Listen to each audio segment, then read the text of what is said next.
പരിശുദ്ധ പരമദിവ്യകാരുണ്യത്തിന് ആരാധനയും സ്തുതിയും പുകഴ്ചയും ഉണ്ടായിരിക്കട്ടെ. എൻ്റെ പ്രിയപ്പെട്ടവരെ, ഉടമ്പടി എടുത്ത ആൾക്കാരെ സമർപ്പിച്ചുകൊണ്ട് പ്രാർത്ഥിക്കാം.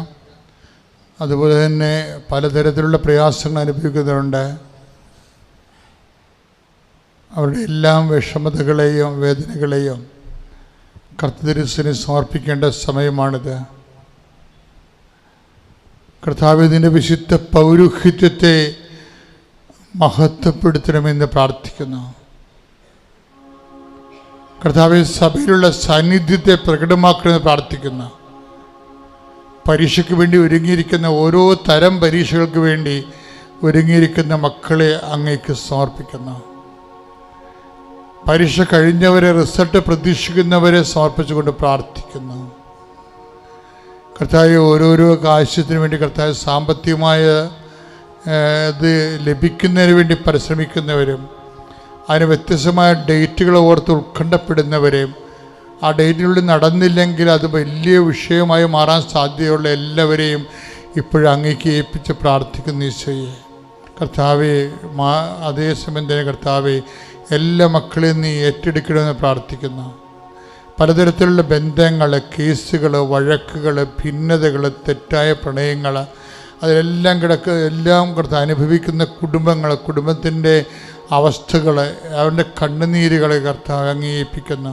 വിവാഹിതരായവരിൽ തന്നെ ഉണ്ടാക്കുന്ന ഭിന്നതകൾ, അവർ തമ്മിൽ നിലനിൽക്കുന്ന കേസുകൾ, അതുമൂലം ഉണ്ടാകുന്ന കുടുംബത്തിൻ്റെ തകർച്ചകൾ, കുടുംബത്തിലുണ്ടാകുന്ന അസമാധാനങ്ങൾ, എൻ്റെ ഈശോയെ, വാശിയിലും വൈരാഗ്യത്തിലും മത്സരത്തിലും പെട്ടുപോയ ഒരു കർത്താവെ, അതിൻ്റെ വിജയത്തിന് വേണ്ടി കർത്താവെ അന്ധമൂകരായി കർത്താവെ പ്രവർത്തിക്കുന്നവർ കർത്താവെ, അതിന് വേശം വൈരാഗ്യം ഉജ്ജ്വലിപ്പിക്കാൻ വേണ്ടി തങ്ങളുടെ ഭാഗം ശരിയാണെന്ന് ന്യായീകരിക്കാൻ വേണ്ടി കർത്താവെ എല്ലാ എനർജികളും ഉപയോഗിക്കുന്നവർ എല്ലാവരെയും കർത്താവെ അങ്ങയുടെ തിരുസന്നിധിയിൽ സമർപ്പിച്ചുകൊണ്ട് ഭിന്നിച്ച കുടുംബങ്ങൾ, തകർന്നുപോയ കുടുംബങ്ങൾ, തകർന്നുകൊണ്ടിരിക്കുന്ന കുടുംബങ്ങൾ കർത്താവെ എല്ലാം സമർപ്പിച്ച് പ്രാർത്ഥിക്കും. ഇപ്പോഴേ കർത്താവ് ഉടമ്പടി എടുത്തതിൻ്റെ പേരിൽ കുഞ്ഞുങ്ങളെ ലഭിച്ചവരും പ്രഗ്നൻ്റ് ആയവരെയും കർത്താവെ നിന്റെ തിരുമുറുതും വലതുകരും അവിടെ ഉദരങ്ങൾ സ്പർശിച്ച് കർത്താവെ പൂർണ്ണ വളർച്ചയെത്തിയ കുഞ്ഞിനെ കർത്താവ് ആരോഗ്യത്തിൽ പ്രസവിക്കുന്ന അമ്മയും കുഞ്ഞും ആരോഗ്യമായിരിക്കാൻ കർത്താവെ അങ്ങേക്ക് സമർപ്പിക്കുന്ന കർത്താവ്. അതുപോലെ തന്നെ കർത്താവ് മക്കളില്ലാത്തവർ വേദനിച്ച് പ്രാർത്ഥിക്കുന്നവർ ഈശോ അൾത്താരിൽ അവിടെ അവരുടെ രക്തത്തിൽപ്പെടുന്ന കുഞ്ഞുമായി അൾത്താരക്കറ ഇടയാക്കണമെന്ന് പ്രാർത്ഥിക്കുന്ന കർത്താവ്. കുടുംബം പോറ്റാൻ ജോലിയില്ലാത്തവർ, മക്കളുടെ മുമ്പിൽ കർത്താവെ അഭിമാനത്തിൽ നിൽക്കാൻ നിവൃത്തിയില്ലാതെ കടത്തിലും സാമ്പത്തിക അവസ്ഥകളിലും പെട്ടുപോയ മാതാപിതാക്കന്മാർ കർത്താവ് എന്ത് ചെയ്യുമെന്നറിയാൻ പാടില്ലാതെ സങ്കടം അനുഭവിക്കുന്നവർ, കൊടിയ വേദന അനുഭവിക്കുന്ന അവരെല്ലാം കർത്താവ് ഇപ്പോഴും ഏറ്റെടുക്കണം പ്രാർത്ഥിക്കുന്നു. ദൈവത്തിൻ്റെ കരുണ അവരിലേക്ക് ചൊരിയട്ടെ. ഇവിടെ വന്ന് സാക്ഷ്യം പറയാൻ പരിശുദ്ധമ്മയുടെ മാധ്യസ്ഥയിൽ അവരെ ദൈവം അനുഗ്രഹിക്കട്ടെ എന്ന് പ്രാർത്ഥിച്ചുകൊണ്ട് ശ്രദ്ധിക്കുന്നു. ശ്രദ്ധിക്കട്ടെ.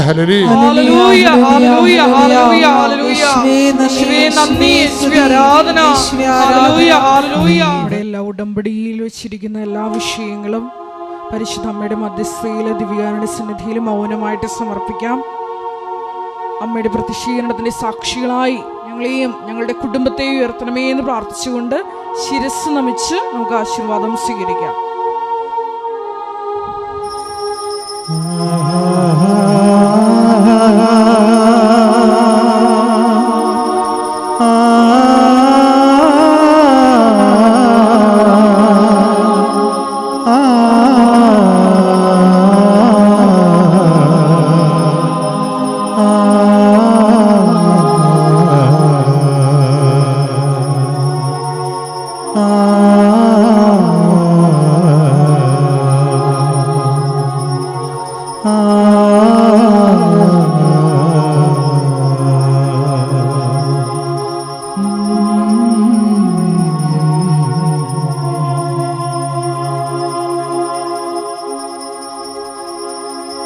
പരിശുദ്ധ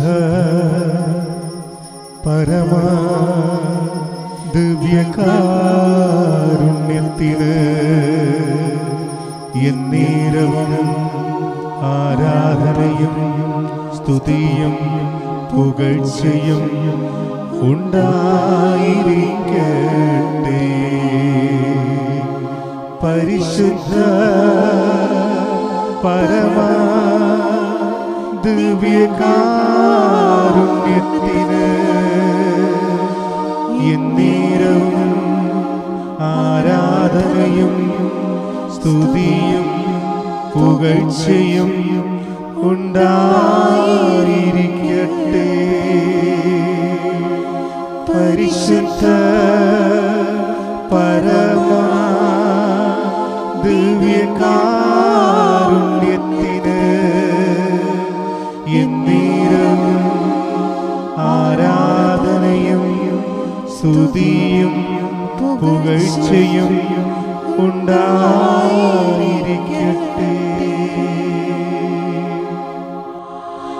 ആവേ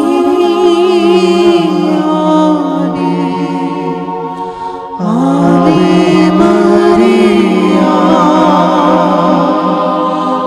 ആവേ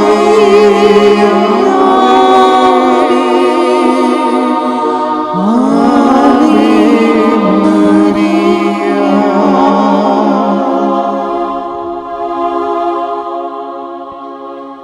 പ്രിയമുള്ളവരെ, നമ്മൾ ഈ ധ്യാനത്തിലൂടെ അന്വേഷിക്കുന്നത് എങ്ങനെ വാഗ്ദാനം, ദൈവത്തിൻ്റെ വാഗ്ദാനം എങ്ങനെ പ്രാപിക്കാം, അഥവാ ദൈവവാഗ്ദാനം. നമുക്കറിയാമല്ലോ, അതായത് എന്തുകൊണ്ടാണ് വാഗ്ദാനത്തെക്കുറിച്ച് പറയുന്നത്? നമുക്കുള്ള എല്ലാ ദാനങ്ങളും, ഒരു മനുഷ്യൻ്റെ മെയിൻ്റെനൻസ്, ഭൗതികമായ അവൻ്റെ മെയിൻ്റെനൻസിന് ആവശ്യമായ എല്ലാ ദാനങ്ങളും സുവിശേഷം അതിനെ വാഗ്ദാനമെന്നാണ് പറയണത്. കാര്യം എന്താണ്? ദൈവത്തിൻ്റെ ദാനങ്ങൾ വാക്കിൻ്റെ ഉള്ളിലൂടെ നൽകുന്നതിനാണ് വാഗ്ദാനമെന്ന് പറയുന്നത്. എല്ലാ വാക്കിൻ്റെ ഉള്ളിലും ദൈവത്തിൻ്റെ കറസ്പോണ്ടിങ് ആയിട്ടുള്ള ദാനങ്ങളുണ്ട്. ഉടമ്പടി എന്ന് പറയുന്നത് അതൊരു പദ്ധതിയാണ്, പ്രാർത്ഥനയാണ്, പക്ഷെ ഒരു പ്രാർത്ഥന പദ്ധതിയാണ്. പദ്ധതിയുടെ ഉദ്ദേശം എന്താണ്? ഈ വാക്കിലുള്ള ദാനങ്ങളെ, എല്ലാ കാര്യങ്ങൾക്കും വേണ്ടിയുള്ള ദാനങ്ങൾ വാക്കിലുണ്ട്. ഈ വാക്കിലുള്ള ദാനങ്ങളെ വിശ്വസിച്ചും സ്നേഹിച്ചും പ്രത്യാശിച്ചും അതിനുവേണ്ടി കഷ്ടതകൾ സഹിച്ചു, അങ്ങനെ വ്യത്യസ്തമായ മാർഗങ്ങളാണ് ബൈബിളിലുള്ളത് വാഗ്ദാനങ്ങളെ പ്രാപിക്കാനുള്ള. അപ്പോൾ ചെറുതും വലുതുമായ വാഗ്ദാനങ്ങളുണ്ട്. ചെറിയ വാഗ്ദാനങ്ങൾക്കൊക്കെ വിശ്വാസം മതിയാവും. വിശ്വാസം ഇപ്പം നമ്മൾ ഗലാത്യർ 4-ാം അധ്യായമില്ലേ, 3-ാം അധ്യായം, ഗലാത്യ ലേഖനം 3-ാം അധ്യായം 22-ാമത്തെ തിരുവചനം, 22-ാമത്തെ തിരുവചനം അല്ലേ? എന്നാൽ യേശുക്രിസ്തുവിലുള്ള വിശ്വാസം വഴി വിശ്വാസികൾ വാഗ്ദാനം പ്രാപിക്കേണ്ടതിന് എല്ലാവരും പാപത്തിന് അധീനരാണെന്ന് വിശുദ്ധ ഗ്രന്ഥം പ്രഖ്യാപിക്കുന്നു. അതായത് യേശുക്രിസ്തുവിൻ്റെ കാര്യം, പാപമെന്ന് പറയുന്ന വിഷയത്തിൽ നിന്ന് മനുഷ്യനെ രക്ഷിക്കാൻ ഈശോയുടെ ഒരു നാമമേ നൽകപ്പെട്ടിട്ടുള്ളൂ. അതുകൊണ്ട് ദൈവം ഈ പാപം എന്ന് പറയുന്ന വിഷയം എല്ലാവരെയും ബാധിക്കുന്നതാണ്. കാര്യം മനുഷ്യത്വത്തിനെതിരായി ചെയ്യുന്നതെല്ലാം പാപമാണ്. സിമ്പിളായിട്ട് പറഞ്ഞാൽ, ഇപ്പോൾ ദൈവം മനുഷ്യനെ സൃഷ്ടിച്ചില്ലേ, അപ്പം അവൻ്റെ ആ മനുഷ്യത്വം എന്തുകൊണ്ട് ദൈവം ഉദ്ദേശിക്കുന്ന കുറച്ച് കാര്യങ്ങളുണ്ട്. മൃഗങ്ങളിൽ നിന്ന് ഉദ്ദേശിക്കുന്നതല്ല മനുഷ്യരിൽ നിന്ന് ഉദ്ദേശിക്കുന്നത്. അപ്പം മനുഷ്യത്വത്തിനെതിരായി ചെയ്യുന്ന എല്ലാ വിഷയങ്ങളും പാപമാണ്. അപ്പോൾ ഈ മനുഷ്യത്വം എന്ന് പറയുമ്പോൾ അവൻ്റെ സാംസ്കാരിക വളർച്ചയ്ക്ക് അനിരീക്ഷണമായി ഓരോരോ കാലങ്ങളിൽ മനുഷ്യത്വം വ്യത്യസ്തപ്പെട്ടിരിക്കും അല്ലേ? ഇക്കാലങ്ങളിലുള്ള മനുഷ്യത്വം എന്ന് പറയുന്നത് ശരിക്കും ഇത്രയും നാൾ മനുഷ്യരാശി ചരിത്രത്തിലൂടെ സഞ്ചരിച്ച് സാംസ്കാരികമായ ഒരു എന്താണ് റിഫൈനിങ്, നമ്മളെ സാംസ്കാരിക ശുദ്ധീകരണം നടന്നതിന് ശേഷം ഇക്കാലം കിട്ടുന്ന മനുഷ്യത്വമാണ്. അപ്പോൾ പണ്ട് പലത് ശരിയായിരുന്നത് എന്ന് ഇപ്പം ശരിയല്ല. പണ്ട് ശരിയായിരുന്നത് അത് ആ കാലങ്ങളിൽ അത് പ്രശ്നമല്ലായിരുന്നു. പക്ഷെ ഇപ്പം ശരിയല്ല. ഇപ്പോൾ ജെൻഡർ ഇക്വാലിറ്റി ഇപ്പോൾ മനുഷ്യത്വത്തിൻ്റെ ഏറ്റവും വലിയ പരിഗണനാ വിഷയമാണ്. ജെൻഡർ ഈക്വാലിറ്റി എന്ന് വെച്ച് കഴിഞ്ഞാൽ പുരുഷനും സ്ത്രീക്കും തമ്മിലുള്ള തുല്യ അവകാശം. പണ്ട് 10,000 കൊല്ലം മുമ്പ് ഇത് അത്ര റെഫറൻസ് ഉള്ള പോയിൻ്റ് അല്ലായിരുന്നു. അപ്പോൾ പാപമെന്ന് പറയുന്നത് എന്താണ്? മനുഷ്യത്വത്തിനെതിരെ ഉണ്ടാകുന്ന കാര്യം. മനുഷ്യത്വത്തിൽ നിന്ന് ദൈവം പ്രതീക്ഷിക്കുന്നതിൽ നിന്ന് ഓരോരോ കാലങ്ങളിൽ റിഫൈൻ ചെയ്ത് വരുന്ന മനുഷ്യത്വങ്ങളിൽ നിന്ന് ദൈവം പ്രതീക്ഷിക്കുന്നത്, അതിന് വ്യത്യസ്തമായ ദൈവിക ലക്ഷ്യങ്ങളെ അട്ടിമറിക്കുമ്പോഴാണ് ഒരു മിസ്സിങ് ദ മാർക്ക് വരണത്.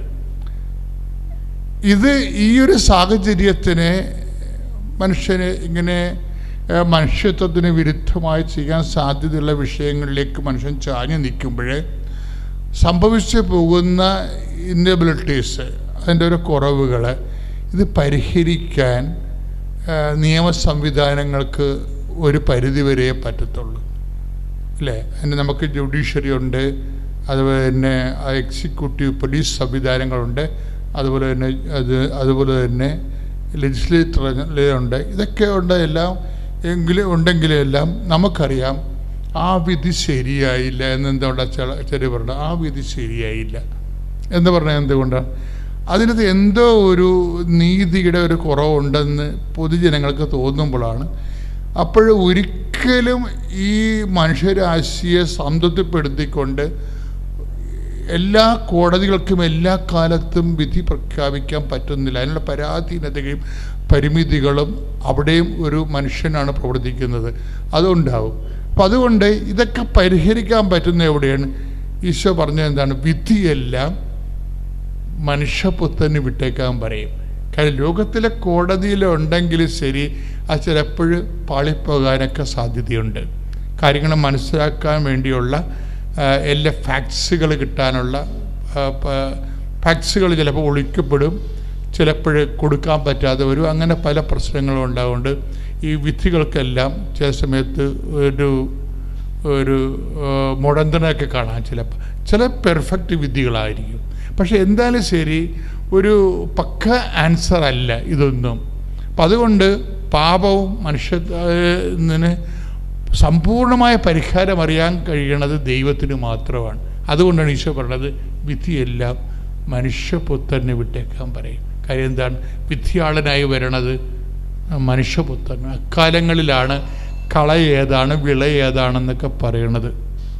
കള ഏതാണ് വിള ഏതാണെന്നൊക്കെ പറയണത്. അപ്പോൾ ഇതുകൊണ്ട് ഇങ്ങനെ ഒരു വിഷയമുള്ളതുകൊണ്ട് ക്രിസ്തുവിനെ മസ്റ്റ് ആക്കുന്നത് എന്താണ്? പാപമാണ്, പാപ സാഹചര്യങ്ങളാണ്. അഥവാ ക്രിസ്തുവിനെ മനുഷ്യത്വത്തിൻ്റെ ഒരു ഭാഗമായി മാറാനും ഒരു ഫ്രെയിം ഓഫ് റെഫറൻസ് നമുക്ക് ക്രിസ്തു, അതാണ് ഇന്ന് വരെ ഈശോ ചോദിച്ചൊരു ചോദ്യമുണ്ട്. അതായത് നിങ്ങൾ ആർക്ക് എന്നിൽ പാപം ആരോപിക്കാൻ കഴിയും? അത് എക്കാലത്തോടുമുള്ള ഒരു വെല്ലുവിളിയാണ്. കാര്യം അത്രയും തീർപ്പോടുകൂടി പറയാൻ ലോകത്തിലുള്ള ഒരു മതസ്ഥാപകനെയും പറ്റത്തില്ല. കാര്യം ഈ മനുഷ്യന്മാരെ സൃഷ്ടിക്കപ്പെടുന്ന ആധ്യാത്മിക ബിംബങ്ങൾക്ക് പലപ്പോഴും അക്കാലങ്ങളിലുണ്ടാകുന്ന പ്രിമിറ്റീവായിട്ടുള്ള മനുഷ്യത്വമാണ് പലപ്പോഴും പ്രകടിപ്പിക്കാൻ പറ്റുന്നത്. അതുകൊണ്ട് തന്നെ കാലം സഞ്ചരിച്ച് കഴിയുമ്പോൾ അങ്ങനെയുള്ള മൂല്യങ്ങൾ അവർ മുന്നോട്ട് വെച്ച മൂല്യങ്ങൾ ചിലപ്പോൾ കാലഹരണപ്പെട്ടു പോകും. ക്രിസ്തു അപ്പോഴും കാലഹരണപ്പെട്ടു പോകാതെ ഇരിക്കാൻ കാരണം അതാണ് ക്രിസ്തു എന്നും നിലനിൽക്കുമെന്നല്ലേ പറയുന്നത്.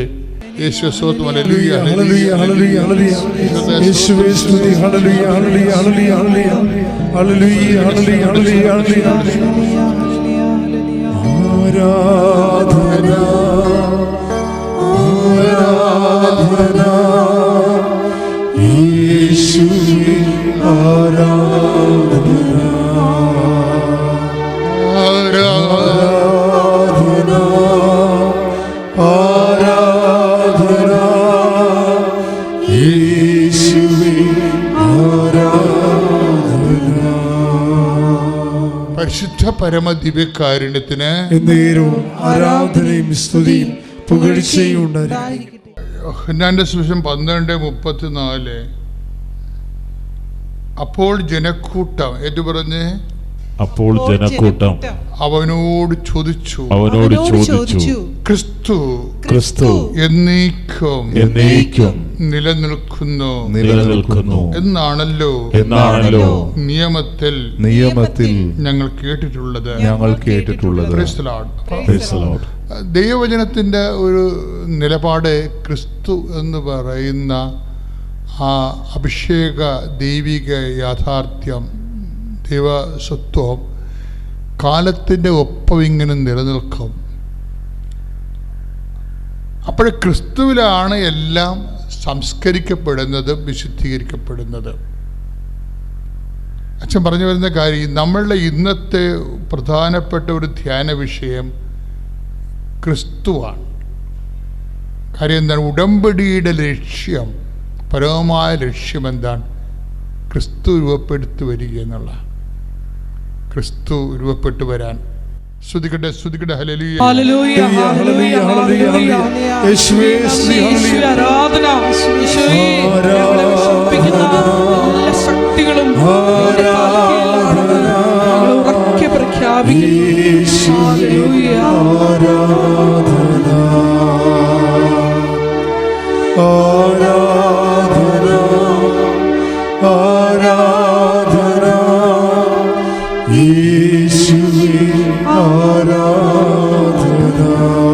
പരിശുദ്ധ പരമദിവ്യകാരുണ്യത്തിന് ആരാധനയും സ്തുതിയും പുകഴ്ചയും ഉണ്ടായിരിക്കട്ടെ.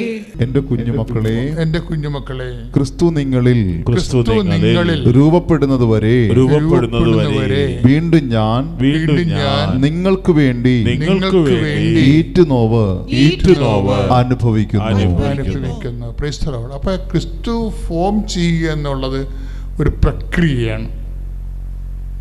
ക്രിസ്ത്യാനി എപ്പോഴും, പ്രത്യേകിച്ച് ഉടമ്പടി ധ്യാനത്തിലിരിക്കുന്നവരെ, നിങ്ങൾ ഹയർ സെക്കൻഡറി കഴിഞ്ഞ ആൾക്കാരാണ് ആധ്യാത്മികതയിൽ.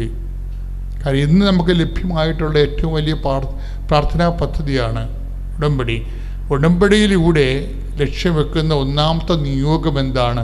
ക്രിസ്തു തന്നെയാണ്. കാര്യം ക്രിസ്തുവിനെ നമ്മൾ നേടിക്കഴിഞ്ഞാൽ അവൻ എല്ലാം, കാര്യം നമ്മൾ ആദ്യം അച്ഛൻ കഴിഞ്ഞ ദിവസങ്ങളൊക്കെ പറഞ്ഞില്ലേ, ക്രിസ്തു എല്ലാമാണെന്ന്. കാര്യം എന്താണ്? ഇപ്പം കൊളോസ്യസിൻ്റെ 3:11 ഇടയ്ക്ക് നമ്മൾ പറയുന്ന ഉടമ്പടിയുടെ ബേസ്മെൻ്റാണത്. എന്താണ്? ക്രിസ്തു എല്ലാമാണ്. ഒന്ന് പ്രാർത്ഥിച്ചേ. കർത്താവായ ദൈവമേ, എല്ലാം കൊളോസ്യസ് 3:11 ഞങ്ങൾ പ്രാർത്ഥിക്കുന്നു, ഞങ്ങൾക്ക് ആവശ്യമായതെല്ലാം അടങ്ങിയിരിക്കുന്ന ദൈവത്തിന്റെ രഹസ്യമായ യേശുക്രിസ്തുവിനെ ഉടമ്പടിയിലൂടെ അതിന്റെ പദ്ധതി പ്രാർത്ഥനകളിലൂടെ ഞങ്ങൾ നേടിയെടുക്കുവാൻ പ്രത്യേക അഭിഷേകം നൽകണമേ. ശ്രുതികട ഹല്ലേലൂയ,